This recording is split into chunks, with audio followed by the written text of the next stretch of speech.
اعوذ باللہ من الشیطان الرجیم بسم اللہ الرحمن الرحیم۔ محترم ناظرین، آج کے اس پروگرام میں بر صغیر کے ایک مشہور معروف مکتب فکر یعنی مکتب دیوبند کے اکابر کے نزدیک استغاثہ اور اموات سے مدد، اولیاء کے ارواح سے مدد کے متعلق بات کریں گے انشاءاللہ تبارک و تعالی۔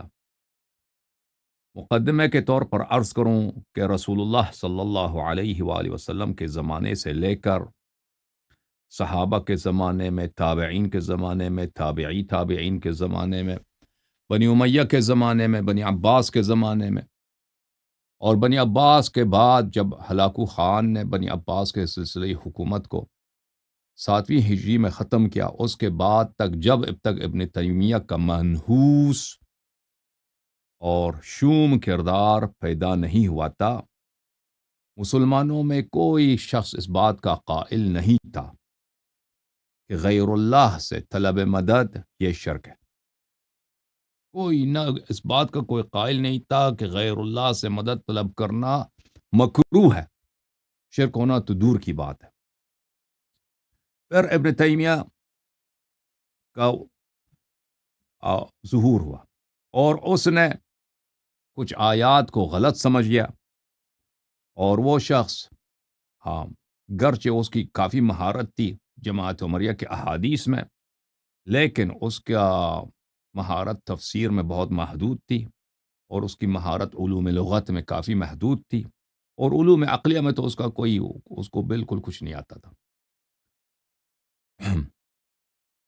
تو اس نے کچھ آیات کو غلط سمجھا اور اس نے غیر اللہ سے استمداد لینے کو شرک کا نام دیا، اور پھر اس کے افکار اس کے اپنے ہی زمانے میں مردود ہوئے، اور وہ خود علماء نے اس کے خلاف فتوے دے دیے، کتب لکھ دیے، اور اس کا کوئی ماننے والا نہیں تھا سوائے کچھ محدود افراد کے۔ لیکن زمانہ جب چلتا گیا تو 17ویں صدی میں، 16ویں صدی میں، 18ویں صدی میں جب محمد ابن عبد الوہاب کا اتحاد ہوا آل سعود کے ساتھ، تو محمد ابن عبد الوہاب اگر آپ دیکھیں تو جماعت وہابی اس کا نام بہت کم لیتے ہیں، حالانکہ اس نے ابن تیمیہ کے افکار کو احیاء کیا ہے۔ اس کی وجہ یہ ہے کہ محمد ابن عبد الوہاب نہایت ہی بے عقل اور بیوقوف اور نہایت ہی ان پڑھ مولوی تھا، لیکن اس نے ایک سیاسی اور عسکری اتحاد کیا آل سعود کے ساتھ کہ بھئی آپ ہمیں شریعت نافذ کرنے دو اور ہم آپ کو حکومت کرنے دیں گے۔ تو اس نے جتنے نجد و حجاز میں جتنے عرب قبائل تھے ان کو کافر مشرک قرار دی، کیونکہ یہ استغاثہ کے قائل ہیں۔ تو اس کا فائدہ یہ ہوا آل سعود کو کہ یہ کسی بھی قبیلے پہ حملہ کر کے اس کے مردوں کو قتل کر کے اور اس کی عورتوں کو اپنا اسیر بنا کے اور اس کے مال کو لوٹنا ان کے لیے شرعی جائز ہو گیا تھا، کیونکہ یہ سب مشرک ہیں، اور دوبارہ ان سے کلمہ پڑھوا دینا۔ تو اس طرح لوٹ مار کے ذریعے اور قتل و غارت کے ذریعے ایک طرف سے تو آل سعود کا آہستہ آہستہ دائرہ سلطنت نجد و حجاز میں بڑھ گیا، اور دوسری طرف سے کیا ہوا کہ وہابیت کو بھی تقویت ملی، اور پھر جب 20ویں صدی میں تیل کا پیداوار ہوا سرزمین حجاز میں، تو ان کو بہت پیسے ملے، تو ان کے پیسوں کی بدولت پوری دنیا میں ان کے پیسے کی وجہ سے ان کے مدارس بن گئے، انہوں نے مدرسین کو، مبلغین کو خریدا، تربیت دی، تو ان کے افکار کافی عام ہو گئے۔ مدرسہ دیوبند کا آغاز ہوتا ہے سنہ 1860 کے لگ بھگ، 1856، 1860، 1863 اس طرح کے لگ بھگ مدرسہ دیوبند کا آغاز۔ بریلوی جو احمد رضا خان بریلوی ہے، یہ اس کی ولادت ہے سنہ 1856 اور اس کی وفات ہے سنہ 1920۔ تو یہ دیوبندیوں کے مقابلے میں بریلوی کچھ نیو ہے۔ بریلوی جو ہے ایک نسل ان سے جدید ہیں، اور دیوبندی ایک نسل ان سے زیادہ پرانے ہیں۔ دیوبند کے اکابر کے نزدیک اہم بات یہ ہے، دیکھیں کہ یہ وہابی فکر کہ غیر اللہ سے استمداد کرنا یہ شرک ہے، یہ صرف اس ابن تیمیہ اور ابن تیمیہ کے بعد اہل جو سلفی لوگ ہیں، جو وہابی لوگ ہیں، ان کے فکر ہے۔ دیوبندی حضرات کا یہ فکر نہیں ہے۔ ان کے کتب میں بکثرت موجود ہے، ان کے اکابر نے، ان کے بزرگوں نے، ان کے مدرسے کے مؤسسین نے اور بانیان مکتب دیوبند نے بارہا بار انہوں نے تصریح کیا ہے کہ غیر اللہ سے امداد لینا یہ جائز ہے اور یہ حرام نہیں ہے، اور اس کی حرمت پہ کوئی دلیل نہیں ہے۔ تو وقت ضائع کیے بغیر میں ان کے تصریحات اس مسئلے پر آپ کی خدمت میں پیش کرنا چاہوں گا۔ اللہم صلی علی محمد وآل محمد وعجل فرجہم الشریف۔ ایک منٹ، یہ کتاب ہے مشاہیر علماء دارالعلوم دیوبند، تالیف مولوی مفتی ظفیر الدین، مرتب فتاوی دارالعلوم دیوبند، ناشر دفتر اجلاس 7 سالہ دارالعلوم دیوبند یو پی۔ یہاں پر دیوبند کے جو بڑے بڑے علماء ہیں ان کے تراجم اور ان کے بایوگرافیز اس کتاب میں مذکور ہیں۔ تو ان علماء دیوبند میں ایک بہت بڑا عالم ہے، ان کا نام ہے مولوی شبیر احمد عثمانی دیوبندی، جو پاکستان کا سب سے پہلا مفتی تھا۔ اور محمد علی جناح صاحب نے جب تاسیس پاکستان ہوا تھا تو ان کو یہ اعزاز بخشا تھا کہ پرچم پاکستان یہ پارلیمنٹ میں یا اس وقت کراچی میں جو ان کا شورا تھا وہاں پہ کھول دیں۔ اور اس نے محمد علی جناح کا نماز جنازہ، دوسرا نماز جنازہ، پہلا نماز جنازہ تو شیعوں نے پڑھا تھا، اس کا دوسرا نماز جنازہ اسی مولوی شبیر احمد عثمانی نے پڑھا تھا۔ یہ اس کا زندگی نامہ ہے، شیخ حضرت مولوی شبیر احمد عثمانی دیوبندی۔ اس کے والد صاحب جو تھے دیوبند کے بانیوں میں سے تھے، مولوی فضل الرحمان صاحب دیوبندی، جو دارالعلوم کے دیوبند کے بانیوں میں تھے۔ آپ ان کے فرزند رشید تھے، یہ اس کے بیٹے ہیں، ٹھیک ہے نا۔ بریلی میں جہاں آپ کے والد تعلیمات پھر وہ بتاتے ہیں یہ سنت 1304 کو اس کی ولادت ہوئی ہے۔ بعد میں یہ پہلا دیوبند جب کھلا تو اس کا پہلا شاگرد یہی تھا، مدرسے دیوبند میں پہلا شاگرد یہی تھا۔ اور پھر یہ جو ہیں کئی سالوں تک دیوبند میں یہ خود مدرس تھے، مدرس شیخ الحدیث تھے، اور قرآن پاک کی ایک تفسیر انہوں نے لکھی ہے۔ ان کی تفسیر بھی ان کے ترجمے میں مذکور ہے کہ انہوں نے قرآن پاک لکھی۔ ترجمہ جب ہم کہتے ہیں نا، ترجمے سے مراد ہوتا ہے کہ زندگی نامہ، بایوگرافی۔ یہ وہ تفسیر ہے جناب، تفسیر عثمانی۔ تفسیر عثمانی ایک تو یہ ہے شیخ الہند مولوی محمود الحسن، اس نے قرآن کا ترجمہ کیا تھا، اس کے ترجمے پر اس نے حاشیہ تفسیر لکھی ہے، تو وہ تفسیر عثمانی وہ ہے، تفسیر عثمانی۔ یہ شیخ الاسلام علامہ غلام شبیر احمد عثمانی۔ پھر اسی تفسیر میں اگر جائیں آپ اس کے آغاز میں، تو یہاں پہ اس کا اپنا بایوگرافی آپ کو ملے گا، سوانح حیات ملے گا کہ کب ان کی ولادت ہوئی ہے۔ اچھا، سنہ 1305 میں صدر مدرس یعنی شیخ الحدیث کے درجے پر فائز ہوئے، یعنی یہ علماء دیوبند میں ان کا بہت بڑا مقام ہے۔ اور پاکستان کے بعد، تقسیم ہند کے بعد یہ پاکستان آئے تھے، اور سنہ 1963 میں ظاہراً ان کی وفات ہوئی ہے، بہاولپور اس طرح کسی مقام پہ ان کی وفات ہوئی ہے۔ اچھا، یہاں پہ لکھتے ہیں کہ 1369 کو تقریبات پاکستان میں شریک ہونے کے لیے دیوبند سے کراچی پہنچ گئے تھے۔ محمد علی جناح صاحب نے رسم پرچم کشائی آپ ہی کے دست مبارک سے کرائی، اور پاکستان کی دستور ساز اسمبلی کا افتتاح بھی آپ نے ہی فرمایا۔ یعنی پاکستان کے تاسیس کے وقت سب سے بڑا عالم یہی تھا مسلمانوں کا۔ اچھا، یہ ان کی تفسیر ہے، تفسیر سورۃ الفاتحہ۔ تفسیر سورۃ الفاتحہ میں ایک ورس ہے، ایک آیہ ہے، وہ ایاک نستعین، صحیح ہے۔ ایاک نستعین کے تفسیر میں یہ کیا لکھتے ہیں؟ صرف اللہ سے استعانت، تفسیر سورہ فاتحہ صفحہ نمبر 49، صرف اللہ سے استعانت۔ اس آیت شریفہ سے معلوم ہوا کہ اس کی ذات پاک کے سوا کسی سے حقیقت میں مدد مانگنا بالکل ناجائز ہے۔ ہاں، اگر کسی مقبول بندہ کو محض واسطے رحمت الہی اور غیر مستقل سمجھ کر استعانت ظاہری اس سے کرے تو یہ جائز ہے کہ یہ استعانت در حقیقت حق تعالی ہی سے استعانت ہے۔ آپ نے خود بخوبی دیکھا نا کہ اگر آپ کسی مقبول بندہ، ایک پاک بندہ، اللہ کا ولی ہو، اس کو واسطہ رحمت سمجھ لیں اور اس سے استعانت اس عقیدے کے ساتھ کریں کہ یہ اللہ سے مستقل نہیں ہے، یعنی یہ اللہ نے اس کو پاور دیا ہے، اس کا اپنا پاور نہیں ہے، اللہ نے اس کو اذن دی ہے، اللہ اس کا اپنا کوئی حول و قوت نہیں ہے. جیسے دنیا میں ہر چیز ہے بھائی، ایک ہی خالق ہے اللہ تعالیٰ.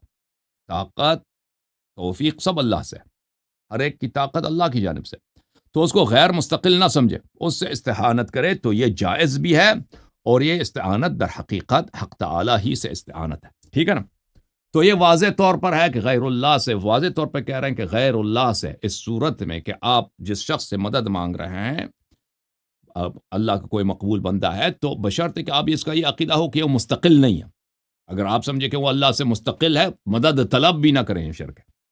آپ کسی بھی شخص کو اللہ سے مستقل سمجھیں، مدد کریں، طلب کریں یا نہ کریں، یہ شرک ہے. کیونکہ آپ نے سوچا ہے کہ ایک شخص ہے دنیا میں، ایک ذات ہے دنیا میں جو اللہ کی دائرہ حکومت سے وہ باہر ہے.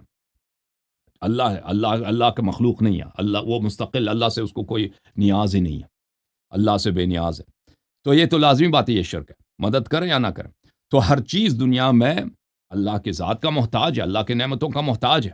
اس عقیدے کے ساتھ اگر آپ کسی سے طلب مدد کرتے ہیں تو یہ بالکل آپ کے لیے جائز ہے. اچھا، پھر ملاحظہ کریں میرے محترم ناظرین، علماء دیوبند میں مولوی قاسم ناتونوی کے نام پر، ان کے نام بھی عجیب ہوتا ہے، نانوتوی یہ بڑے مشہور شخصیت گزرے ہیں.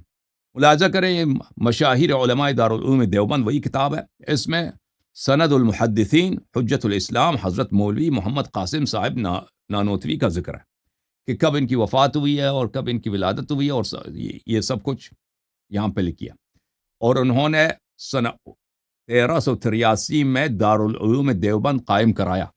یہ خود مؤسسین دارالعلوم دیوبند میں سے ہیں، قاسم نانوتوی صاحب. اچھا، اور یہاں پہ لکھا ہے کہ اس کی سوانح حیات پڑھنے کے لیے، سوانح حیات کے لیے کیا پڑھیں؟ سوانح قاسمی. مولوی قاسم کے لیے کہ سوانح حیات کے لیے کیا پڑھیں؟ سوانح قاسمی.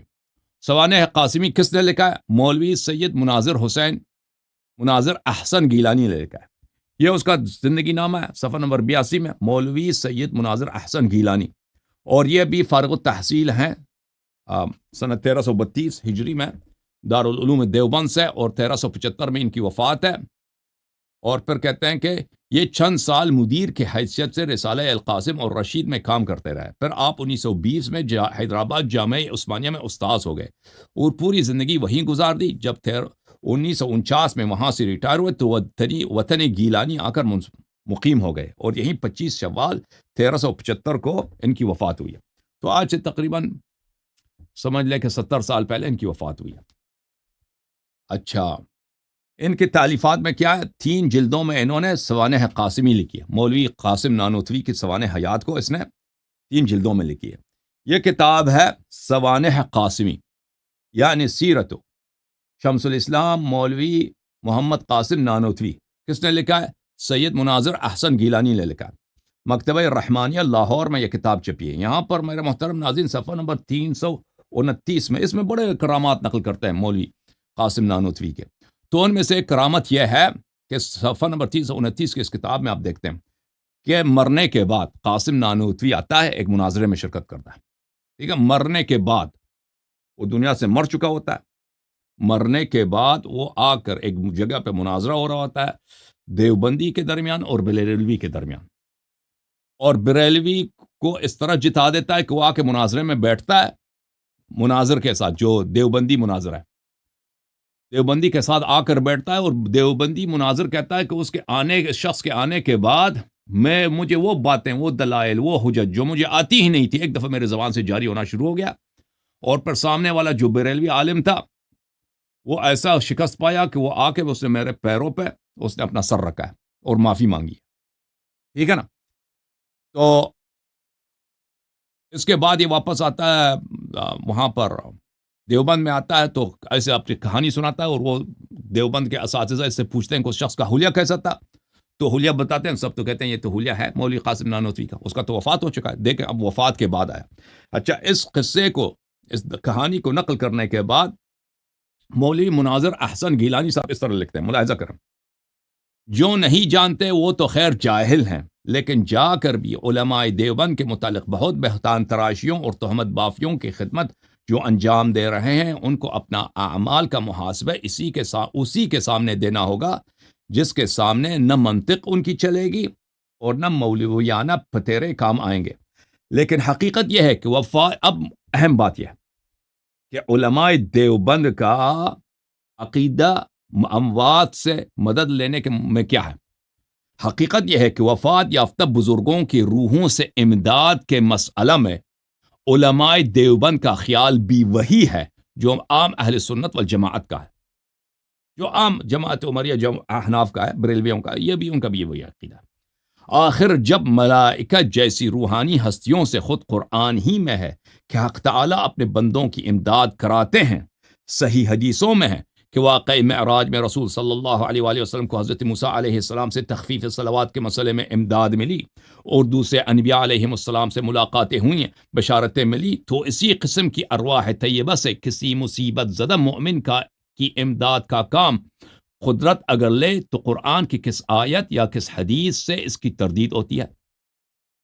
کس حدیث کے خلاف ہے یہ کہ اگر کوئی آپ امداد لے لیں کسی ولی کی روح سے؟ ٹھیک ہے نا؟ یہ علماء دیوبند کا عقیدہ وہی ہے جو باقی مسلمانوں کا ہے۔ ان کا کیا فرماتے ہیں؟ کہتے ہیں ہمارا وہابیوں سے کوئی لینا دینا ہے ہی نہیں۔ اچھا، ایک بہت بڑے عالم ہیں جماعت دیوبند کا خلیل احمد سہارنپوری صاحب۔ یہ خلیل احمد سہارنپوری صاحب ان کا ایک کتاب ہے المحند علی المفند، جس کا اردو میں ترجمہ ہوا ہے عقائد علماء دیوبند کے نام سے۔ عقائد علماء دیوبند، یہ اصل میں کچھ سوال آئے تھے عرب سے عربی زبان میں ان کے لیے کچھ سوال آئے تھے، تو انہوں نے عربی زبان میں اس کا جواب دیا تھا۔ ان سوالوں کا کتاب کی صورت میں چھپی گئی ہے اور پھر اردو ترجمہ کیا گیا ہے عقائد علماء دیوبند کے نام سے۔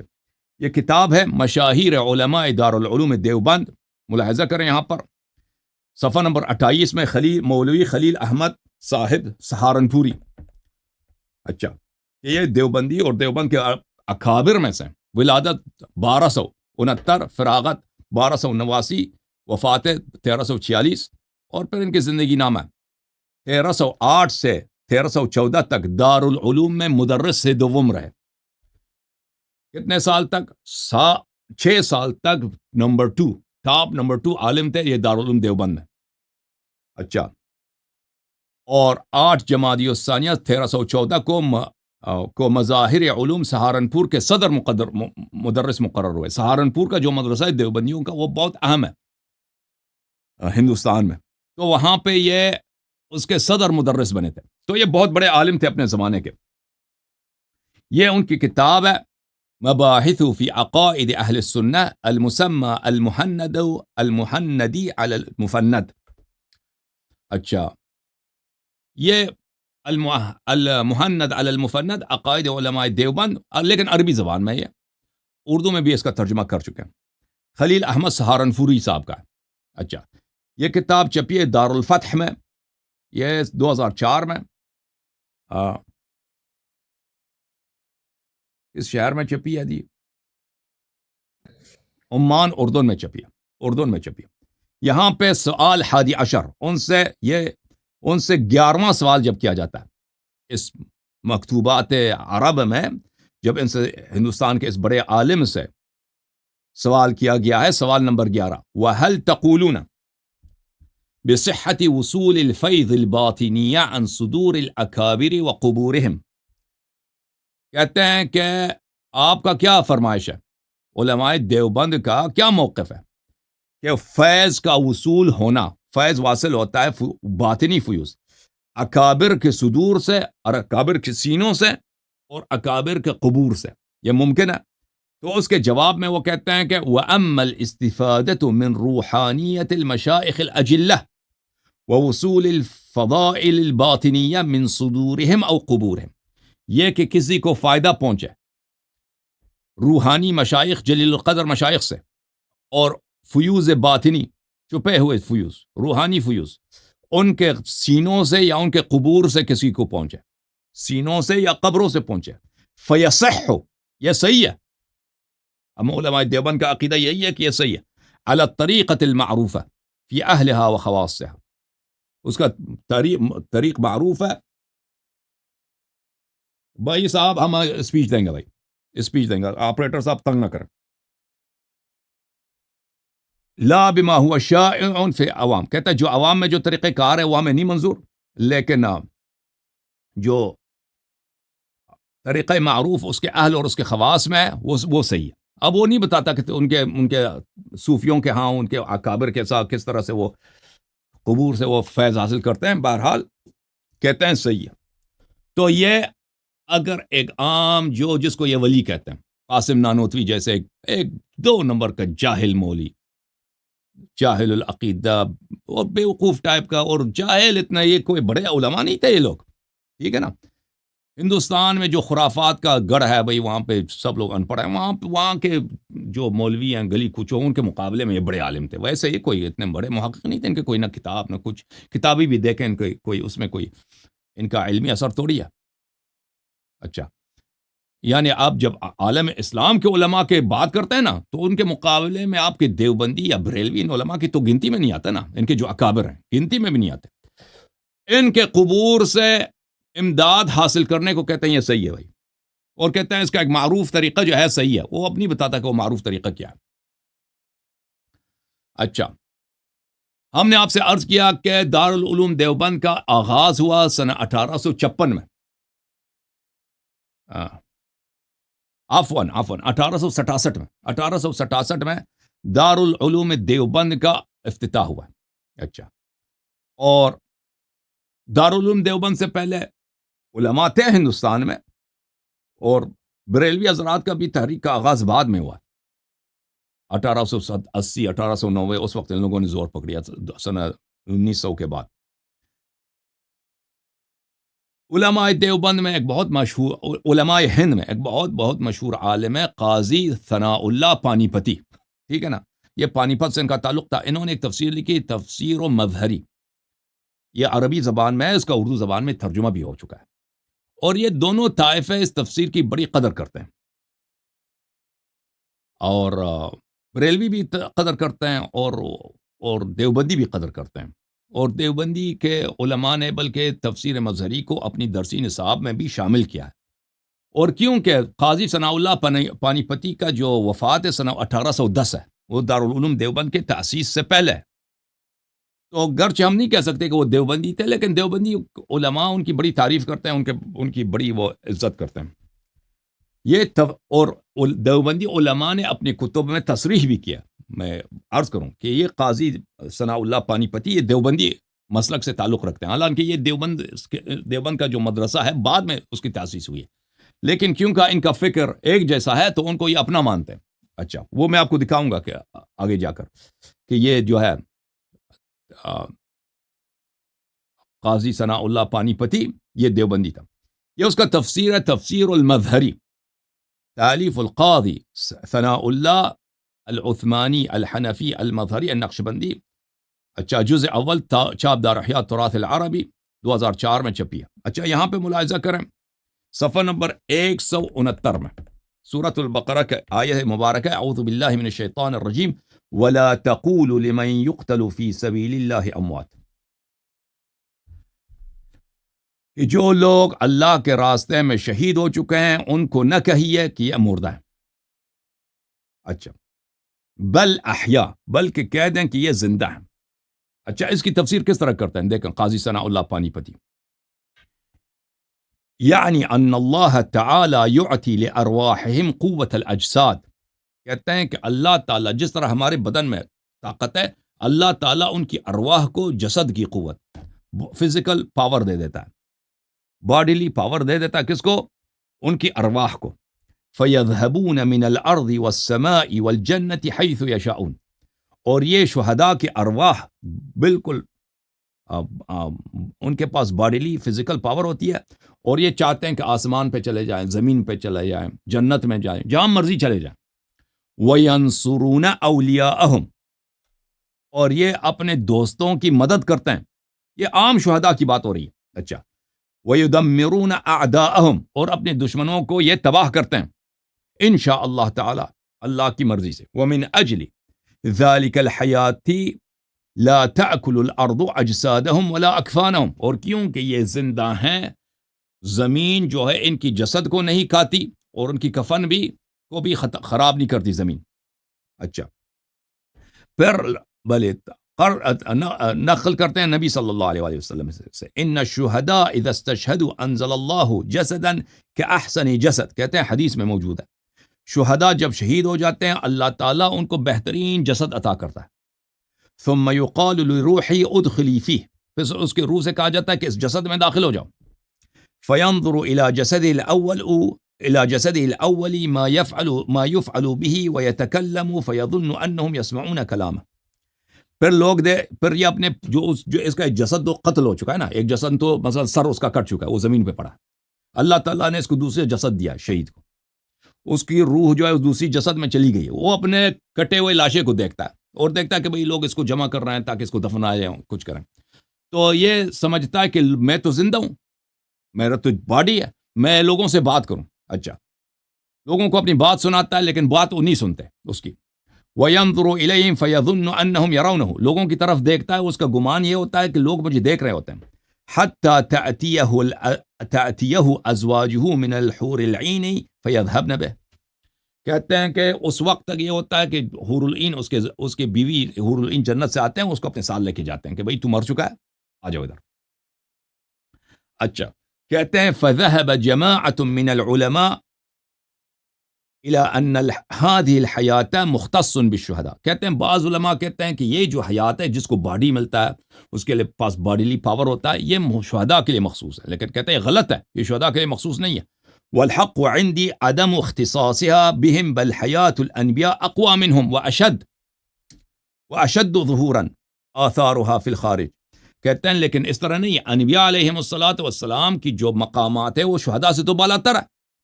اس طرح کے جو جسد ہے وہ صرف شہداء کے لیے نہیں، وہ انبیاء کے لیے بھی ہے. اور انبیاء کا باڈیلی پاور مرنے کے بعد، فزیکل پاور شہداء سے زیادہ ہے. دلیل کیا؟ حتی لا يجوز النکاح بازواج النبی صلی اللہ علیہ وآلہ وسلم بعد وفاتی بخلاف الشہید. یہاں تک کہ نبی صلی اللہ علیہ وسلم کی بیووں کے ساتھ نکاح کرنا حرام ہے ان کے وفات کے بعد. لیکن شہداء کے ساتھ ایسا تو نہیں، شہید مر جائے آپ فوراً اس کی بیوی کے ساتھ کیا کریں؟ نکاح میں سیار کر دیں. والصدیقون ایضا علی درجۃ من الشہداء. صدیقین بھی کہتے ہیں کہ صدیقین جو ہے، صدیقین کا مقام جو ہے شہداء سے بالا تر ہے، شہداء سے بالا تر، ان کے پاس بھی پاور زیادہ ہے. والصالحون یعنی الاولیاء ملحقون بهم. وہ صالحین بھی جو ہے اسی طرح، صالحین بھی صدیقین کی طرح ہیں، یعنی اولیاء اللہ. وہ بھی جو ان کے پاس بھی باڈیلی پاور ہے، مرنے کے بعد ان کو باڈی ملتا ہے، جسد ملتا ہے. کما يدل علیہ الترتیب فی قولہ تعالی، جیسے کہ آئے قرآن میں فضیلت کے ساتھ ترتیب مذکور ہے. اول کس کا ذکر ہے؟ من النبیین، پہلے نبیین ہے، پھر صدیقین ہے، پھر شہداء، پھر صالحین. ٹھیک ہے نا؟ اچھا پھر کہتے ہیں وقد تواتر عن کثیر من الاولیاء، یہ خبر متواتر ہے بہت سارے اولیاء میں سے، انہم ینصرون اولیاءہم ویدمرون اعداءہم ویہدون الی اللہ تعالی من یشاء اللہ تعالی. کہ اولیاء مرنے کے بعد، یہ سب مرنے کی بات ہو رہی ہے کہ اولیاء نے کیا بولا؟ ارواحنا اجسادنا و اجسادنا ارواحنا، کہ ہماری روح بھی ہماری جسد کی طرح. روح اور جسد میں ہمارے فرق ہی نہیں، ہم مرتے بھی ہیں تو ہمارے پاس باڈی ہوتا ہے، جیسے وہ قاسم نانوتوی آیا تھا مناظرے میں نا مرنے کے بعد. اچھا تو ان سے کیا ہے کہ یہ بھائی مرنے کے بعد آتے ہیں، اپنے دوستوں کی مدد کرتے ہیں اور اپنی دشمنوں کو تباہ کر کے چلے جاتے ہیں جی، اور بہت ساروں کی ہدایت بھی کرتے ہیں مرنے کے بعد. یہ تفسیر مظہری ہے، تالیف قاضی محمد ثناء اللہ پانی پتی، جلد اول، چھاپ دار الاشاعت کراچی. ٹھیک ہے نا؟ یہاں پر ملاحظہ کریں، یہی جملوں کو اس نے ترجمہ کیا اردو میں، وَلَا تَقُولُوا لِمَنْ يُقْتَلُ فِي سَبِيلِ اللَّهِ أَمْوَاتٌ بَلْ أَحْيَاءٌ. اچھا شہداء کے زندہ ہونے کا مطلب ہے کہ اللہ تعالیٰ ان کی ارواح کو جسم کی سی قوت عطا فرماتے ہیں کہ اس کے ذریعے سے وہ زمین، آسمان، جنت سب جگہ کی سیر کرتے ہیں اور اپنے دوستوں کی مدد کرتے اور اپنی دشمنوں کو ہلاک کرتے ہیں. اور اسی حیات کی وجہ سے ان کی بدن اور ان کی کفن کو زمین، ان کی بدن اور ان کی کفن کو نہیں کھاتی. علامہ بغوی کہتے ہیں کہ شہداء بدر کی روحیں ہر رات عرش کے نیچے سجدہ کرتی ہیں اور اسی طرح قیامت تک کرتی رہیں گی، اور یہ حدیث میں ہے. کہ رسول اللہ صلی اللہ علیہ وآلہ وسلم نے فرمایا شہداء جب شہید ہوتے ہیں تو اللہ تعالیٰ ایک نہایت عمدہ جسم میں ان کو اتارتے ہیں اور روح کو حکم ہوتا ہے کہ اسی میں داخل ہو، اور اس میں داخل ہو کر اپنے پہلی جسم کو دیکھتی ہے اور بولتی ہے اور سمجھتی ہے کہ لوگ میرا کلام سنتے ہیں اور مجھے دیکھتے ہیں۔ اسی حالت میں حوریں اس کے پاس آتی ہیں اور اس کو آ کر لے کے جاتی ہیں۔ اچھا، اس حدیث کو ابن منظر نے منسلن روایت کیا اور صحیح مسلم میں بھی ایک روایت ہے۔ اچھا، ان حدیث پر نظر کر کے بعض علماء نے فرمایا کہ یہ حیات شہداء ہی کے ساتھ مخصوص ہے۔ میرے نزدیک تحقیق یہ ہے کہ یہ حیات شہداء ہی کو عطا نہیں ہوئی، بلکہ آثار و احکام سے یہ معلوم ہوتا ہے کہ انبیاء میں یہ حیات سب سے زیادہ ہے، یہ انبیاء میں بھی موجود ہے، ٹھیک ہے نا؟ حتیٰ کہ اس کا اثر خارج میں یہ ہے کہ نبی صلی اللہ علیہ وآلہ وسلم کے ازواج سے آپ کے وفات کے بعد نکاح جائز نہیں، بخلاف شہید کو اس کے زوجہ سے نکاح جائز ہے، اور صدیق اسی حیات میں ہی شہداء سے اعلیٰ درجے میں ہے، اور صالحین یعنی اولیاء شہداء سے کم ہیں لیکن ان کے ساتھ ملحق ہے۔ چنانچہ اللہ تعالیٰ فرماتا ہے اولئک الذین انعم اللہ علیہم من النبیین والصدیقین والشہداء والصالحین۔ اس واسطے صوفیاء کرام لا رحمہم اللہ نے فرمایا کہ ہماری ارواح ہمارے بدن ہے اور ہماری بدن ہمارے ارواح ہیں، اور سینکڑوں ہزاروں معتبر حکایتیں ایسی ہیں کہ جن سے معلوم ہوتا ہے کہ اولیاء اپنے دوستوں کی اعانت کرتے ہیں اور اپنے دشمنوں کو ہلاک و تباہ کرتے ہیں، اور جس کو اللہ تعالیٰ کی ہماری بھی یہی حالت ہے۔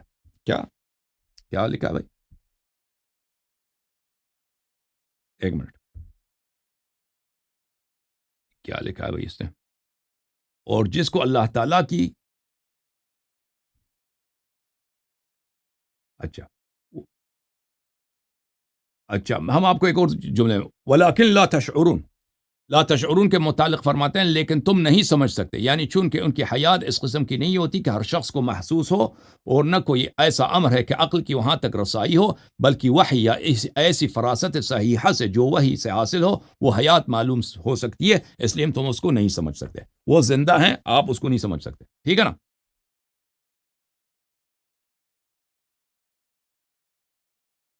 ایک بہت بڑے عالم ہے جماعت احناف کے جو ہندوستان کے ہیں، ان کا نام ہے عبدالحق دہلوی۔ ان کی وفات سنہ 1052 ہجری میں، یعنی آج سے تقریباً 400 سال پہلے۔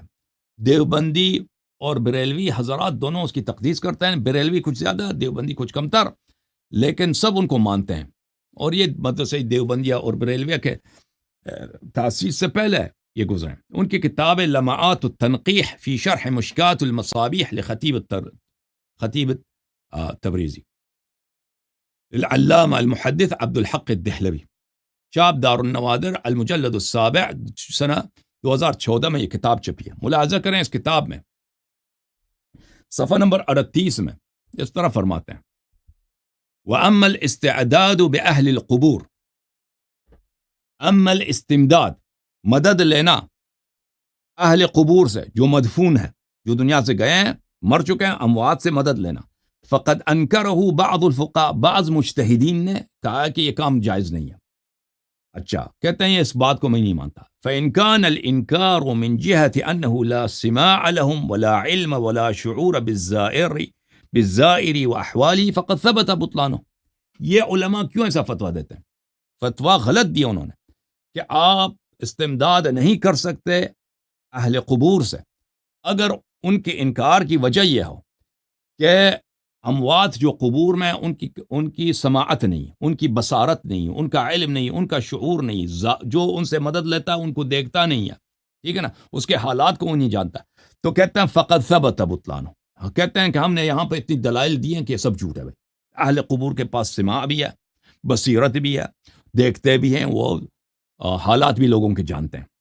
وَإِن كَانَ بِسَبَبِ أَنَّهُ لَا قُدْرَةَ لَهُمْ وَلَا تَصَرُّفَ فِي ذَلِكَ الْمَوَاطِنِ حَتَّى يَمُدُّوا بَلْ هُمْ مَحْبُوسُونَ عَنْ ذَلِكَ وَمُشْتَغِلُونَ بِمَا عَرَضَ لِأَنفُسِهِمْ مِنَ الْمِحْنَةِ۔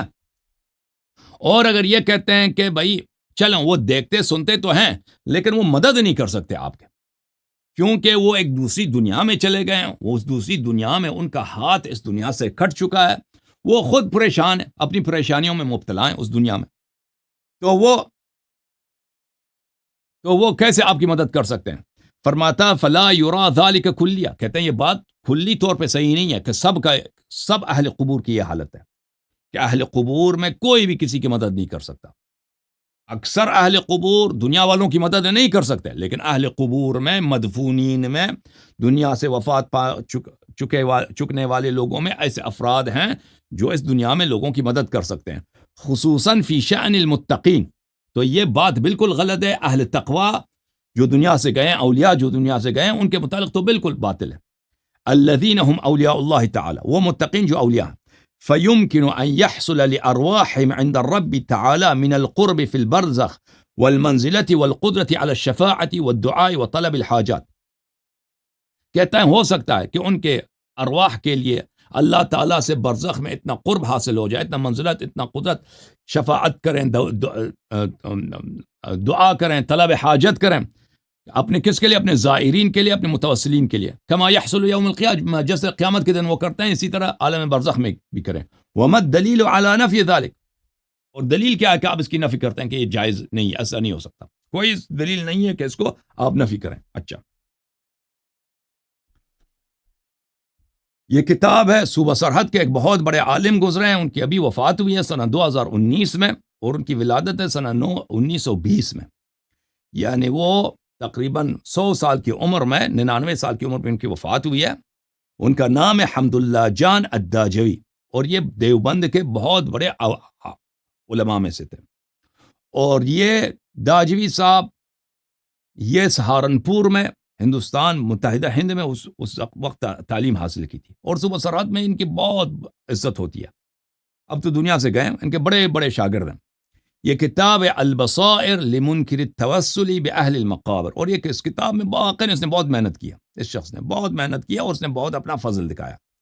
کتاب چھپی ہے مظہری کتب خانہ ثوابی میں، ثوابی صوبہ سرحد میں. اچھا، 2012 میں یہ کتاب چھپی ہے. یہاں پہ ملاحظہ کریں، یہاں پہ تو بہت تفصیل کے ساتھ یہ گفتگو کرتے ہیں. میں ان کے سب نقاط یہاں پہ نہیں لا سکتا، کیونکہ باتیں ان کی بہت ہیں، تحقیقات ان کی بہت عالی ہیں اس کتاب میں، وہابیت کے رد میں، اور یہ کہ آپ توسل کر سکتے ہیں، طلب حاجت کر سکتے ہیں اموات سے. وہاں پہ بہت سارے نقطے بیان کرتے ہیں، لیکن سب تو نقل نہیں کرتے ہیں، لیکن کچھ. النقطة الثالثة في أن الحياة البرزخية هل هي خاصة بالشهداء أم عامة؟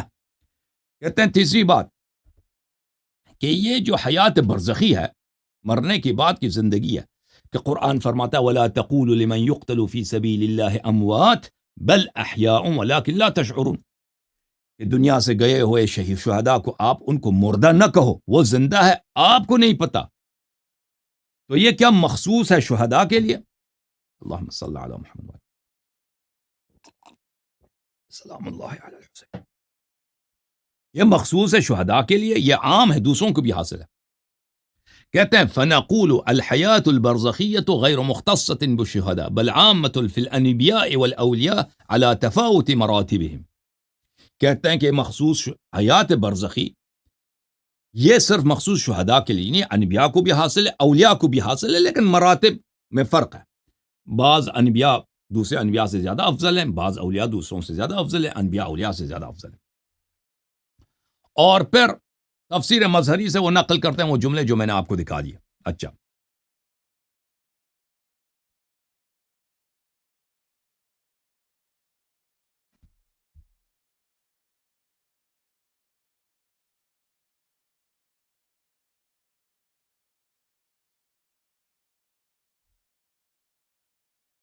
پھر صفحہ نمبر 14 میں النقطۃ السابعہ، 7واں نقطہ ان کا کیا ہے کہ موت کے بعد کرامات. موت کے بعد جو اولیاء دنیا سے گئے ہیں یہ کیا کرامت کر سکتے ہیں؟ فی الکرامت بعد الممات بمعنى ان من كان صاحب کرامت وولایت فی الدنیا هل تبقى کرامته بعد الموت ام تنقطع بالموت. کہ جو شخص دنیا میں صاحب کرامت تھا اولیاء میں سے، یہ جب دنیا سے چلا گیا ہے اور دنیا سے مر گیا تو کیا اس کے کرامات ختم ہو جاتے ہیں، منقطع ہو جاتے ہیں موت کے ساتھ، یا اس کے کرامات باقی رہتے ہیں؟ اچھا، اس کے جواب میں وہ فرماتے ہیں فمذهب اہل الحق، کہتے ہیں ہم جماعت دیوبندیوں کا یہ عقیدہ ہے انه تبقى الكرامة بعد الموت كما ان النبوة لا تنقطع بالموت. جیسا کہ نبوت مرنے کے بعد منقطع نہیں ہوتا، اسی طرح کرامات اولیاء کے مرنے کے بعد منقطع نہیں ہوتا. وَكَمَا أَنَّ الْإِيمَانَ الْمُؤْمِنِ لَا يَنْقَطِعُ بِالْمَوْتِ، اور جیسے کہ مومن کا ایمان مرنے کے بعد ختم نہیں ہوتا، کہ دنیا سے چلا گیا جو اب مومن نہیں رہا. اور پھر اس اپنے دلائل کا آغاز کرتا ہے، وہ بہت بہت دلائل نقل کرتا ہے. اچھا، پھر صفحہ نمبر 16 میں یہ فرماتے ہیں وَقَدْ تَوَاتَرَ عن كثير من الأولياء أنهم ينصرون أولياءهم ويدمرون أعداءهم. بھلے کہتے ہیں کہ بہت سارے اولیاء سے منقول ہے کہ مرنے کے بعد یہ اپنے اولیاء کی مدد کرتے ہیں اور اپنے دشمنوں کو تباہ کرتے ہیں اور فلان فلان فلان. اور پھر نقل کرتے ہیں ملا علی قاری سے ولا تباعد من الاولیاء حيث طویت لهم الارض وحصل لهم ابدان مکتسبة متعددة. کہتے ہیں تمہیں اولیاء کے حالات کے کیا معلوم کہ مرنے کے بعد ایک ولی کے لیے زمین جو ہے مطوی ہو جاتا ہے. زمین مطوی ہو جاتا ہے یعنی کیا مطلب؟ بڑے بڑے فاصلوں کو ایک لمحے میں طے کر لیتا ہے. مثلا ایک لمحے میں یہ شخص ہندوستان سے آتا ہے امریکہ آتا ہے، امریکہ سے چلا جاتا ہے چائنا، ایک ہی سیکنڈ میں چلا جاتا ہے. ٹھیک ہے نا، اس طرح کر لیتا ہے. پھر عجیب جملہ وحصل لهم ابدان مکتسبة متعددة. ایک ولی مرنے کے بعد اس کے کئی بدن ہو سکتے ہیں، کئی جسم ہو سکتا ہے. کہ مثلا ایک صوفی صاحب ہیں نانوتوی صاحب، قاسم نانوتوی، وہ ایک وقت میں مرنے کے بعد بمبئی میں بھی ہوتا ہے، دہلی میں بھی ہوتا ہے، مکے میں بھی ہوتا ہے، جدہ میں بھی ہوتا ہے، پشاور میں بھی ہوتا ہے، کابل میں بھی ہوتا ہے. بھئی کئی بدنوں کے ساتھ سب لوگ اس کو دیکھ رہے ہیں. وَوَجَدُوهَا فِي أَمَاكِنَ مُخْتَلِفَةٍ فِي آنٍ وَاحِدٍ. اور لوگوں نے ایک ہی ولی کو، ٹھیک ہے نا، ایک بہت بڑا دیوبندی عالم ہے، اس کو مرنے کے بعد آنے واحد میں مختلف کام پہ دیکھا، مختلف بلاد میں دیکھا. پھر یہاں پہ نقل کرتا کہ مشکات میں ایک حدیث ہے کہ ایک شخص شہید ہو چکا تھا تو ایک صحابی اس کے قبر کے ساتھ گزر رہا تھا، اس کے بدن کے ساتھ، وہاں پہ اس نے خیمہ لگایا تو دیکھا کہ یہ تو مرنے کے بعد یہ سورہ ملک کی تلاوت کر رہا ہے. اور اس صحابی نے آ کے کہانی رسول صلی اللہ علیہ وسلم کو سنائی ہے اور رسول صلی اللہ علیہ وسلم نے انکار نہیں فرمایا بلکہ قبول فرمایا. ٹھیک ہے نا، تو اس طرح وہ نقل کرتا ہے. پھر صفحہ نمبر 17 میں کہتا ہے، اور پھر یہ نقل کرتا ہے، ملاحظہ کریں، محمد اشرف تھانوی جو بہت بڑا وہ تھا، دیوبندیوں کا امام تھا، محمد اشرف علی تھانوی ہندی نے اپنی کتاب بزم جمشید میں نقل کیا ہے کہ شاہ ولی اللہ دہلوی کے والد صاحب وہ کہاں جاتے تھے؟ کان یجیء الی مزار قطب الدین بختیار کاکئی فخطر فی قلبه یوما حل يحصل له علم بزیارتی ایاہ. کہتے ہیں کہ یہ آتا تھا اس قطب الدین بختیار کے قبر پہ آتا تھا شاہ ولی اللہ کے والد صاحب. ایک دن اس کے دل میں یہ خیال گزرا ہے کہ یہ قطب الدین کو پتہ بھی چلتا ہے کہ میں ادھر آتا ہوں نہیں آتا ہوں. تو ایک دفعہ دیکھا کہ قبر سے آواز آ رہی ہے، فسمع من القبر شعرا، کہ قبر سے شعر پڑھ رہا ہے وہ سب قطب الدین. ٹھیک ہے نا، ان کی جہالت دیکھیں. شیعہ اگر اہل بیت علیہم الصلوۃ والسلام کو پکاریں تو وہ شرک ہے. یہ خود دیوبندیوں کی بات ہو رہی ہے. اور ان کے اکابر جاتے ہیں، وہ ایک قطب الدین پتہ نہیں وہ کون، ٹھیک ہے نا، جیسے صوفیوں کا ہوتا ہے، شراب یہ پیتے ہیں، بنگ چر سب چلتا ہے، نماز یہ نہیں پڑھتے، کہتے ہیں نہیں جی یہ بڑا اللہ کا ولی ہے. جو سب جتنا فراڈی ہوگا وہ اتنے ہی ان کے پاس اللہ کا ولی ہوگا. تو اس کے قبر سے اس نے یہ سوچا ہی تھا کہ بھئی اس کو پتہ چلتا ہے میں ادھر آیا ہوں نہیں آیا ہوں. تو اس قبر والے کو پتہ چلا کہ اس کے دل میں کیا خیال گزرا ہے، وہاں فوراً وہاں سے اس نے شعر پڑھنا شروع کر دیا. احسبتنی حیا مثل نفسک ان کنت جئت بجسدک فانی جئتک بالروح. اس نے کہا کہ تو کیا بیوقوف آدمی ہے، شاہ ولی اللہ کے والد صاحب بیوقوف ہے، تو سمجھتا ہے کہ میں مر چکا ہوں، تو اپنے بدن کے ساتھ آیا، میں اپنی روح کے ساتھ ادھر آیا ہوں. اور پھر وہ کہتا ہے کہ وہ اس نے بہت لمبی کہانی یہاں پہ سنائی ہے کہ اس قبر والے نے اس کے ساتھ کیا. اچھا، کہتا ہے فہذی کلھا دلائل کرامات الاولیاء بعد الوفاء. کہتے ہیں یہ سب دلائل ہیں، قصے ہیں، داستانیں ہیں ہمارے اکابر کی کہ جو اولیاء کی کرامات ہیں مرنے کے بعد. وَلِهَذَا الْمَطْلَبِ دَلَائِلُ كَثِيرَةٌ. کہتے ہیں اس مطلب کے لیے میرے پاس دلائل بہت زیادہ ہیں، لیکن سب دلائل لانے کی ضرورت نہیں ہے. إِلَّا إِنَّ اكْتَفَيْنَا بِهَذَا الْقَدْرِ فَإِنَّ الْقَلِيلَ أَنْمُوذَجُ الْكَثِيرِ. لیکن ہم اس کم مقدار میں اکتفا کرتے ہیں کیونکہ قلیل ایک نمونہ ہے کثیر کا. وَالْغُرْفَةُ تُنْبِعُ عَنِ الْبَحْرِ الْكَبِيرِ. اور یہ ایک مشت پانی ہے جو ایک بے پایان سمندر سے، ایک بے نہایت سمندر سے میں اس کا نمونہ لے کر. وَالْعَاقِلُ تَكْفِيهِ الْإِشَارَةُ. اور عاقل کے لیے اشارہ کافی ہے. پھر کہتے ہیں کہ یہاں پر بھلے وَكَذَا صاحب المظهري وعلي القاری ناقد المحدثین وعلی التانوی من اکابر الدیوبندیین كلهم من احلاف.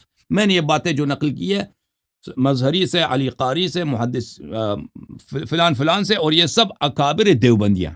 تو یہاں پر بھی قاضی ثناء اللہ پانی پتی کو حمداللہ جان داجوی کیا فرماتے ہیں؟ فرماتے ہیں کہ یہ ہمارے دیوبندی علماء میں سے.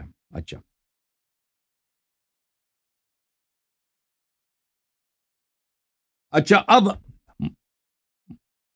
مردے سے، اموات سے، اہل قبور سے استمداد حاصل کرنا، فتویٰ دے دیتے ہیں کہ بھائی شرک میں کوئی بھی نہیں ہے. اما الشرک فی الاستعانہ بأن يطلب أحد العون من الغير فإن كان يعتقد أن ذلك الغير مستقل وخالق للعون فهو شرك في الصفات وإلا فهو ليس بشرك. کہتا ہے کہ آپ اگر کسی غیر اللہ سے مدد لیتے ہیں، چاہے وہ زندہ ہے مردہ، اس سے فرق نہیں پڑتا. اگر آپ کا اعتقاد کیا، اگر آپ کا اعتقاد یہ ہے کہ وہ غیر اللہ مستقل ہے، وہ اس کو اللہ کی حاجت ہی نہیں ہے، اللہ جو مرضی کرے، اللہ جو دے یا نہ دے اس کو اثر ہی نہیں ہوتا اس کو، کیونکہ وہ اللہ کا محتاج ہی نہیں ہے، وہ مستقل ہے، وہ آپ کا مدد کر سکتا ہے. ٹھیک ہے نا، اللہ چاہے نہ چاہے، اذن دے یا نہ دے، اللہ نے اس کو پاور ہی نہیں دی. پاور اس کی اپنی ہے بھائی، اتنا بڑا پہنچا ہوا بزرگ ہے نا، کوئی پاور اس کی اپنی ہے، وہ اپنی پاور سے آپ کو ہیلپ کرتا ہے، اللہ کی پاور کا اس کو احتیاج ہے. اگر یہ عقیدہ ہے تو یہ شرک ہے بھائی، یہ شرک فی الصفات ہے. لیکن اگر یہ عقیدہ نہیں ہے، آپ کا عقیدہ یہ ہے کہ اس ولی سے میں استمداد لے رہا ہوں، لیکن اللہ نے اس کو یہ طاقت دی ہے، اللہ نے اس کو یہ درجہ دیا کہ یہ میری مدد کر سکتا ہے، تو کہتا ہے وَلَيْسَ بِشِرْك. ایسا اگر عقیدہ ہے فَلَيْسَ هُوَ بِشِرْك، یہ شرک نہیں ہے. صحیح ہے. اچھا، یہ کتاب ہے میرے محترم ناظرین، فتاوی دار العلوم دیوبند، جلد نمبر 2، مفتی اعظم پاکستان مولوی محمد شفیع عثمانی صاحب کا لکھا ہوا، چھاپ دار الاشاعت، اردو بازار کراچی پاکستان میں چھپی ہے، جلد نمبر 2 ہے، سنہ 2001 میں چھپی ہے. ملاحظہ کریں یہاں پر صفحہ نمبر 121 میں فرماتے ہیں ارواح طیبہ شہداء کے متعلق تو خود قرآن مجید میں ان کی حیات کے متعلق مصرح ہے. ان کے متعلق ہمارے اکابر رحمہم اللہ اجمعین فرماتے ہیں کہ وہ بالکل آزاد ہیں، اور انہی کے حکم اولیاء کرام بھی داخل ہیں. قرآن کریم میں تو واضح طور پر ہے کہ شہداء کی روح آزاد ہے، جس کی چاہے وہ مدد کریں. اسی کے حکم میں اولیاء بھی داخل ہیں، اور داخل نہ ہونے کی وجہ بھی نہیں. اولیاء داخل نہ ہوں اس حکم میں، یہ تو وجہ ہی نہیں. دونوں عشق الہی میں جا بحق ہوئے، اولیاء بھی عشق میں جا بحق ہوئے، شہداء بھی. البتہ اس بات میں موت کی ظہور و خفا کا فرق ہے. اولیاء کا موت کسی اور طریقے سے ہوا ہے، شہداء کا موت دوسرے سے ہوا ہے، لیکن دونوں کا موت اللہ کے عشق میں ہوا. اچھا، چنانچہ حکیم الامہ مد ذلہ العالی کے اکثر مواعظ میں مذکور ہے، ونیز اکابر علماء سے اس کے متعلق تصریح موجود ہے کہ شہداء کی آزادی کے حکم میں اولیاء کرام کی ارواح طیبہ بھی داخل ہے. کہ شہداء کو کیا ملتا ہے؟ شہداء کو جیسے جسم ملتا ہے نا مرنے کے بعد، اولیاء کو بھی ملتا ہے، اور یہ اپنے جسم کے ساتھ ان کو باڈیلی پاور ہوتا ہے، ان کے پاس باڈیلی پاور کے ساتھ وہ جو مرضی کریں. اچھا، اس پر شاہ عبد العزیز کے فتوے میں روشنی ڈالی گئی ہے. ان کے آنے کی تصریح و نیز تکلم کی بھی تشریح موجود ہے کہ اموات آتے ہیں، تکلم کرتے ہیں، گفتگو کرتے ہیں، بھئی لوگ ان کو دیکھتے بھی ہیں، سنتے بھی ہیں. جی اس طرح مولوی عبد الحی صاحب لکھنوی نے بھی اس پر فتویٰ دیا، اور نیز بشارق الانوار میں اس کی تصریح موجود ہے کہ ارواح طیبہ آ کر بول سکتی ہیں. کہ ارواح آ کر کسی مولوی کا، مثلا اس کا استاد مر گیا، مولوی جی مثلا قاسم نانوتوی مر گیا، اشرف علی تھانوی مر گیا، اب وہ آ جائے کسی دیوبندی مولوی کے ساتھ گفتگو کرے، اس کو کوئی مناظرے کا فن سکھائے کہ لائری کے ساتھ اس طرح مناظرہ کرو، یہ ہو سکتا ہے. اس کے علاوہ مشاہدات و واقعات اس کی تصدیق کرتے ہیں. خود اکابر بھی اس کے مخالف نہیں ہے. جی وہ اتنے قصے ہیں، اتنے مشاہدات ہیں اس مسئلے کے، یہ بالکل ثابت ہے. اچھا، پھر کہتے ہیں جنات، جن جو ہیں، جن تو کچھ بھی کر سکتے ہیں نا، جن تو مسلمان بھی ہیں، کافر بھی ہیں، وہ تو آپ کو ضرر بھی پہنچا سکتے ہیں، فائدہ بھی پہنچا سکتے ہیں. اچھا، جنات اور ارواح مفارقہ عن البدن، وہ ارواح جو بدن سے جدا ہو چکے ہیں، یعنی موت واقع ہو چکی ہے، روح بدن سے الگ ہو چکا ہے، خواہ ارواح طیبہ ہوں یا خبیثہ۔ اب بات سوچنے کی ہے، جو ارواح بدن سے الگ ہوتی ہیں، ایک تو اولیاء کی ارواح ہیں جو ارواح طیبہ ہیں، اب کہتے ہیں ارواح خبیثہ، فساق کے جو بھی ارواح ہیں، گناہ کاروں، ان کا تصرف زندہ انسان یا دوسری چیزوں میں ہو سکتا ہے۔ سن رہے نا؟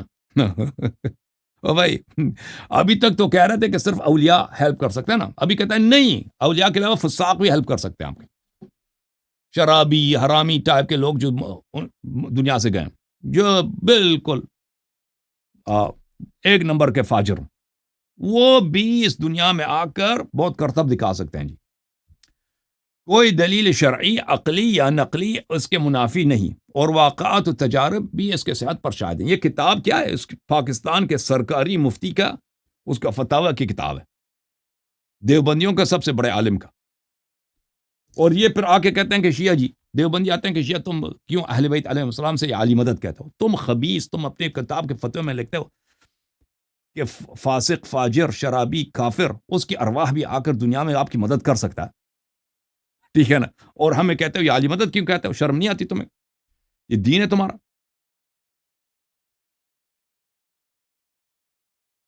ملاحظہ کریں، یہ صفحہ نمبر 124 میں یہ مفتی صاحب لکھتے ہیں، خلاصہ کہ جنات اور ارواح کا، چاہے جن ہوں چاہے ارواح ہوں، کا اس عالم میں آ کر انسان یا غیر انسان پر کسی قسم کا تصرف کرنا نہ عقلاً محال ہے اور نہ شرعاً ممنوع۔ جن تو کچھ بھی کر سکتا ہے، نہ ارواح بھی اسی طرح جو دنیا سے گئے، چاہے وہ فاسق ارواح ہوں چاہے وہ طیب ارواح ہوں، آ کر آپ کے کوئی تصرف کر سکتا ہے۔ بھائی آپ کو پیسے دے دے، آپ کی مثلاً وہ شفا دے دے، یا کوئی فاجر روح ہے آپ کے ساتھ کچھ غلط حرکت کر دینا، مولویوں کے ساتھ کرتے ہوں گے یہ، اور نہ کوئی دلیل عقلی یا نقلی ایسے تصرفات کی نفی پر موجود ہے۔ سمجھ میں آئی نا؟ کوئی عقلی یا نقلی دلیل کچھ بھی نہیں ہے کہ نہیں ہے، نہیں ہو سکتا جی۔ اچھا، تو پتہ چلا میرا محترم ناظرین، دیوبندیوں کا، اور دیوبندیوں کا پتہ چلا کہ یہ تو کٹر متصوفہ ہیں، ملعون خرافاتی، وہ 2 نمبر کے جاہل مولوی ان کی دنیا سے چلے جاتے ہیں نا، اس کے پیچھے یہ کرامات کی کہانیاں شروع کرتے ہیں، سب جھوٹے، اور ان کا عقیدہ یہ ہے کہ سب کچھ کر سکتے ہیں۔ لیکن اہل بیت طاہرین علیہ السلام کی جب بات آ جاتی ہے، وہ انفسنا و انفسکم، جو نفس نبی صلی اللہ علیہ وآلہ وسلم ہے، یا خود نبی کریم صلی اللہ علیہ وآلہ وسلم کے متعلق ہم کہتے ہیں کہ وہ مدد کر سکتے ہیں، پھر کہتے ہیں نہیں، یہ شرک ہے۔ سبحان اللہ، بڑی بات ہے جی۔ یہ کتاب امداد المشتاق الی اشرف الاخلاق، تالیف حکیم الامت حضرت مولوی اشرف علی صاحب تانوی، تذکرہ کیا انہوں نے اپنے استاد الحاج شاہ محمد امداد اللہ صاحب مہاجر مکی کی۔ اشرف علی تھانوی نے اپنے استاد مولوی امداد اللہ مکی کے کیا حالات لکھے انہوں نے اس کتاب میں، صحیح ہے؟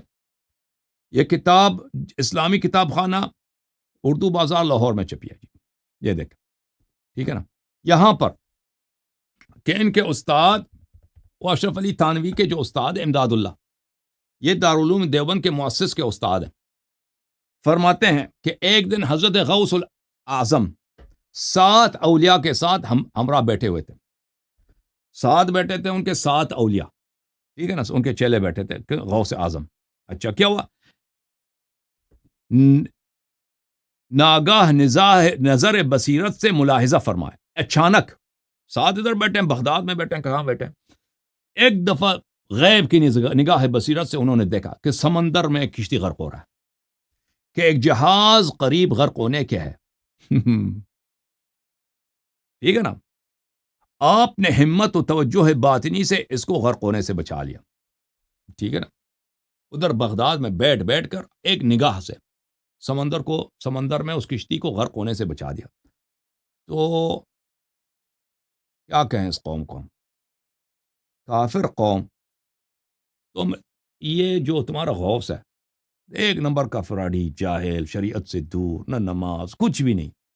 وہ اگر ایک نگاہ وہ بغداد میں بیٹھ کر اپنے چیلوں کے ساتھ، وہ دور اس طرف ہندوستان کے کسی سمندر میں ہے، بحر ہند میں، ادھر اس کو نظر آ جاتا ہے کہ وہاں پہ کشتی غرق ہو رہی ہے، اور پھر ادھر سے جا کے ادھر ہی سے اپنی نگاہ سے اس کو کشتی کو نجات دے دیتا ہے۔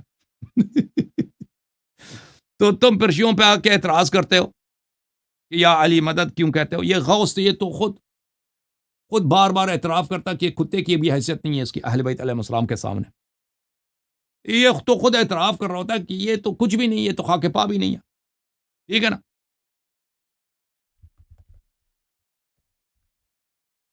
اچھا ملاحظہ کریں، یہ صفحہ نمبر ہے 130.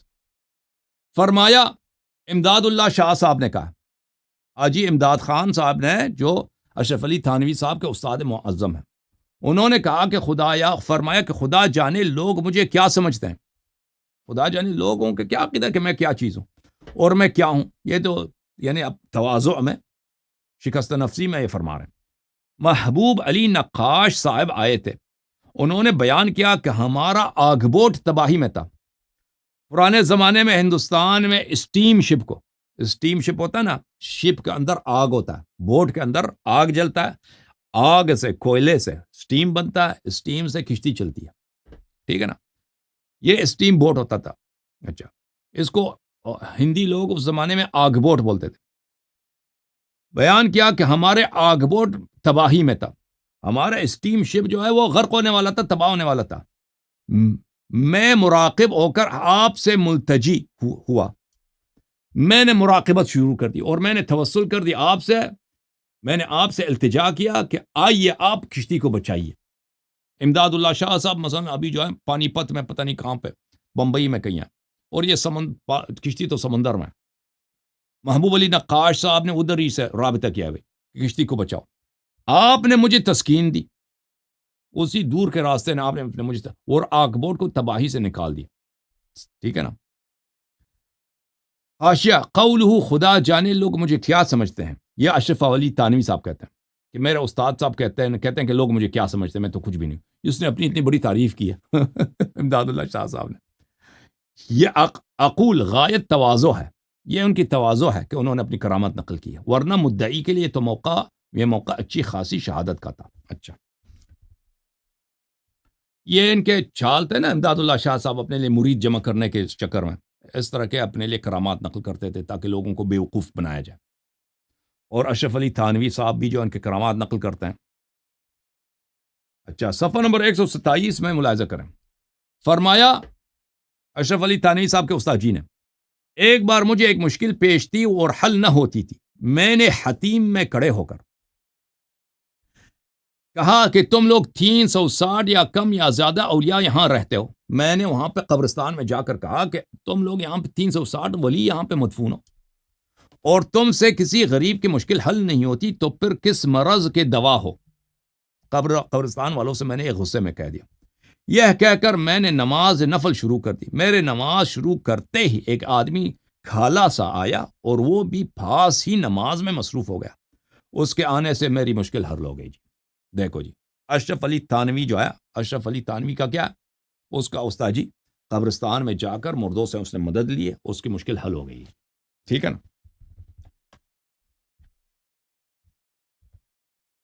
صفحہ نمبر 62 میں فرماتے ہیں، الصلاۃ والسلام علیک یا رسول اللہ بصیغہ خطاب میں بعض لوگ کہتے ہیں یہ اتصال معنوی پر مبنی ہے. لہ الخلق والامر، عالم امر مقید بجہد و طرف و قرب و بعد وغیرہ نہیں ہے. پس اس کے جواز میں شک نہیں ہے کہ آپ خطاب کریں، السلام علیک ایھا النبی کہہ دو، السلام علیک یا رسول اللہ. اس کے جواز میں شک ہی نہیں ہے کہ جائز ہے، اور خطاب کے صیغے میں ہی جائز ہے.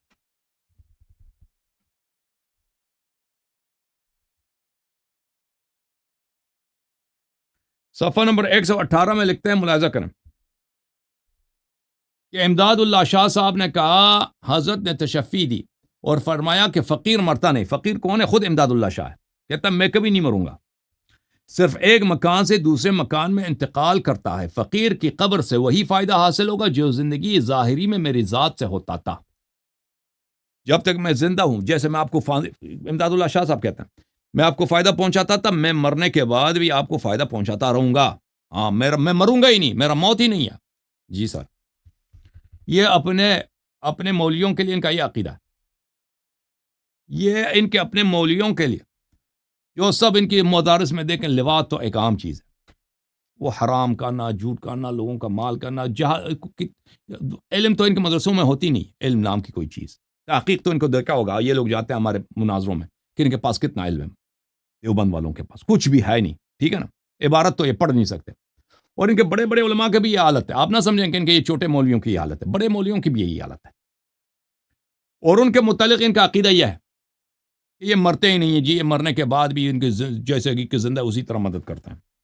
اور پھر اہل بیت طاہرین علیہم الصلوۃ والسلام کے متعلق شیعوں پہ کیا کہتے ہیں کہ یہ مشرک ہو گئے ہیں جی. اچھا. فرمایا حضرت جنید بغدادی بیٹھے تھے, ایک کتا سامنے سے گزر کر آپ کی نگاہ اس پر پڑ گئی. اس قدر سے وہ کتا جو ہے, کتے پہ اس نے نظر ڈالی ہے. کس نے؟ جنید نے کتے پہ نظر ڈالی ہے تو کتا اتنا صاحب کمال ہو گیا کہ شہر کے کتے اس کے پیچھے دوڑے. شہر کے کتے اس کتے کی مرید بن گئے سب. وہ ایک جگہ بیٹھا, سب کتوں نے اس کے گرد حلقہ باندھ کر مراقبہ کیا جی. کتوں کا پیر بن گیا کیونکہ جنید نے اس پہ نظر ڈالی. دیکھو جی.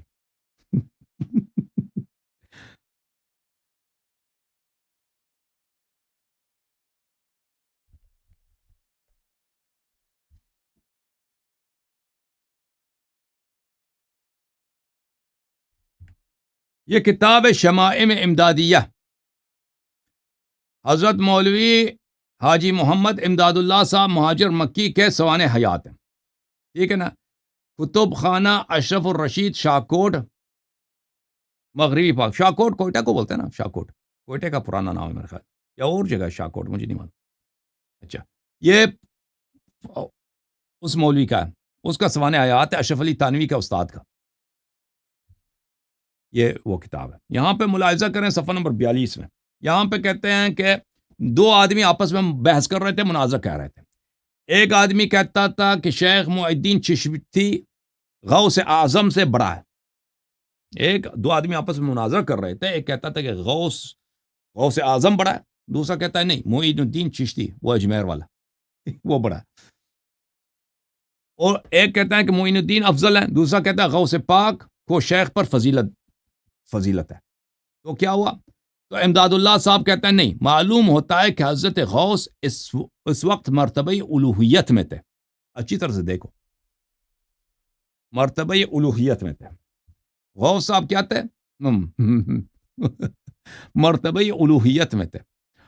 اور شیخ جو ہے, شیخ کون ہے؟ معین الدین چشتی. نہیں, معین الدین چشتی جو ہے یہ مرتبہ عبودیت میں تھے. تو جو الوہیت میں خدائی کے درجے پہ پہنچا نا, وہ تو زیادہ بڑا. سبحان اللہ. اچھا, یہ بھی کتاب کرامات امدادیہ, مولوی اشرف علی تھانوی کا استاد مولوی امداد اللہ مکی کے سوانح حیات.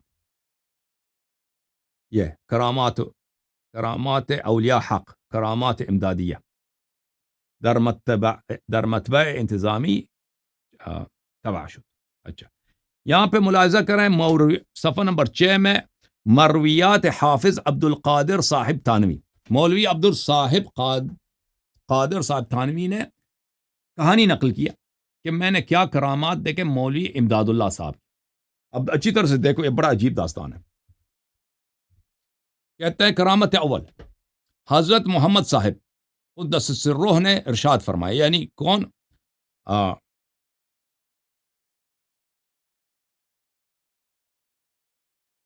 کہ ہم وہی امداد اللہ صاحب نے شاید نقل کی کہ ہم جہاز میں سوار ہو کر حج کو چلے. جہاز ہمارا گردش طوفان میں آ گیا. پرانے زمانے میں ہندوستان سے اکثر لوگ کشتی کے ذریعے حج جاتے تھے, کراچی سے بھی جاتے تھے. یہاں تک کہ 1950 1960 کے دہائی میں اکثر لوگ کربلا بھی جاتے تھے نا, تو کراچی وغیرہ سے یا بمبئی وغیرہ سے کشتی کے ذریعے جاتے تھے. بصرہ جاتے تھے, بصرہ سے پھر کربلا مشرف ہوتے تھے. اب بہرحال تو جہاز ہمارا گردش طوفان میں آ گیا اور 4-5 روز تک گردش میں رہا. محافظان جہاز نے بہت تدبیریں کی, کوئی کارگر نہیں ہوئی. آخر کار جہاز ڈوبنے لگا. 4-5 دن تک ہم طوفان میں, تدبیریں کی, ناخدا نے کوئی فائدہ نہیں ہوا. تو اب جہاز ڈوبنے لگا. ناخدا نے پکار کہا کہ لوگوں اب اللہ تعالیٰ سے دعا مانگو, یہ دعا کا وقت ہے. میں اس وقت مراقب ہو کر ایک طرف بیٹھ گیا. ایک حالت طاری ہوئی اور معلوم ہوا کہ اس جہاز کے ایک گوشے کو حافظ محمد ضامن صاحب نے اور دوسرے کو حاجی صاحب نے. دوسرے حاجی صاحب کون ہے؟ حاجی امداد اللہ شاہ صاحب. ٹھیک ہے نا. دو حاجی صاحب آ گئے ہیں دیوبندی. انہوں نے جہاز کو اپنے کندھوں پر رکھے ہوئے ہیں. سمندر میں جہاز بھائی جہاندر میں انہوں نے جہاز کو اپنے کندھے پہ اٹھا کے لیا دو آدمیوں نے, اور اٹھا کر پانی کے اوپر سیدھا کیا اور جہاز بخوبی چلنے لگا. پانی کو جہاز کو سمندر میں اس طرح آرام سے رکھا جیسے کھلونے کو رکھا جاتا ہے, اور جہاز خود بخود چلنے لگا. تمام لوگ بہت خوش ہو گئے اور جہاز کے سلامتی کا چرچا ہوا. میں نے وہ وقت اور دن اور تاریخ اور مہینہ کتاب پر لکھ لیا, اور بعد حج و زیارت اور طے منازل سفر کے تھانہ میں آ کر اس لکھے ہوئے کو دیکھا. جب میں تھانہ واپس ہو جانا, اشرف علی تھانوی بھی تھانے کا ہے, وہاں پہ آیا میں نے چیک کیا کہ اس دن کو جو کرامت ہوئی ہے سمندر میں اس کا کیا ہے. میں نے تو ادھر دیکھا کہ بھئی ہمارے جہاز کو حاجی صاحب نے اٹھایا تھا. اچھا, اور دریافت کیا اس وقت ایک طالب علم قدرت علی ساکن اندیری ملک پنجاب مرید و خادم حضرت حاجی صاحب کی خدمت میں حاضر تھا. اس نے بیان کیا کہ بے شک فلاں وقت میں حاضر تھا. حاجی صاحب حجرے سے باہر تشریف لائے اور اپنی لنگی کس کو بولتے ہیں, اپنی دھوتی اپنی دھوتی بھیگی ہوئی مجھ کو دی اور فرمایا اس کو کنویں کے پانی سے دھو کر صاف کر لو. اس دھوتی کو جو سونگا اس میں دریائی شور کی بو اور چکناپن معلوم ہوا. دریائی شور یعنی سمندری پانی اس میں تھی. اس نے مجھے حاجی نے اسی دن کمرے سے باہر آیا, مجھے دھوتی دیا. دھوتی گیلا ہے بھائی, دھوتی میں بو کر رہا ہوں کہ اس میں تو سمندری پانی سالٹی واٹر کا جو ہے اس میں بو آ رہی ہے, تو میں نے اس کو دھو کے لایا. اچھا, اور اس کے بعد حضرت حافظ صاحب اپنے حجرے سے برآمد ہوئے اور انہوں نے بھی اپنی دھوتی, اس میں بھی اثر دریا کا معلوم ہوتا تھا. جی سر, دیکھو یہ حالت کہ ان کے اپنے جو ہے نا وہ کوئی مدرسے کے حجرے میں رہ کر سمندر میں کشتی کو کاندھے پہ اٹھا کے اس کو طوفان سے نکالتے ہیں, اور پھر دھوتی ان کی جو ہے بھیگ جاتی ہے, اس میں سمندری پانی ہوتا ہے. اچھا میرے محترم ناظرین, دیوبند کے ایک بہت بڑے مولوی ہیں, ان کا نام ہے مولوی انور علی کشمیری, اور وہ انور علی نہیں, محمد انور کشمیری. ان کی کتاب فیض الباری فی شرح صحیح البخاری, ملاحظہ کریں یہ کتاب فیض الباری علی صحیح البخاری, تالیف المحدث الاستاذ الكبير امام العصر الشیخ محمد انور الکشمیری ثم الدیوبندی, متوفى سنة 352. اور اس کے ساتھ حاشیہ ہے البدر الساری الى فیض الباری صاحب الفضیلہ الاستاذ محمد بدر عالم میرٹھی کی. اچھا, یہ جزء ثالث ہے اس کتاب کی, چاپ دار الکتب العلمیہ, 2005 میں کتاب چھپی. یہاں پر صفحہ نمبر 586 میں انور علی کشمیری صاحب 586 میں لکھتے ہیں ثم لا يخفى عليك ان بعض الفقهاء قد انكروا الاستفادة عن القبور مطلقا. کہتا ہے کہ آپ کو پتہ ہے کہ بعض مجتہدین نے جیسے ابن تیمیہ انہوں نے کہا ہے کہ قبور سے طلب فیض کرنا یہ مطلقاً ممنوع ہے کسی صورت میں بھی. وذلك لفقدان تفاصیلہ فی الشرع, اور اس کے سبب یہ ہے کہ اس کی شریعت میں تفصیل نہیں آئی ہے. پھر وہ کہتا ہے فینبغی ان یراجع فی امثالی الى کلام العرفاء, تو یہ ہونا چاہیے کہ ان باتوں میں آپ صوفیاء کرام کی طرف رجوع کریں, کیونکہ صوفیاء کرام کے ہاں, عرفاء کے ہاں قبور سے استفادہ کرنا ہی تو جائز ہے. فإنہم اعلم بهذا الموضوع, وہ اس موضوع پہ زیادہ جانتے ہیں. وَلِكُلِّ فَنٍ رِجَال, اور یہ جو روحانی مسائل ہیں یہ صوفیوں کو آتا ہے, یہ مجتہدین کو کہاں آتا ہے؟ مجتہدین کس چیز کا کام ہے, سمجھ میں ہی نا. اچھا, پھر جزء رابع, اسی کتاب جزء رابع میں یہاں پر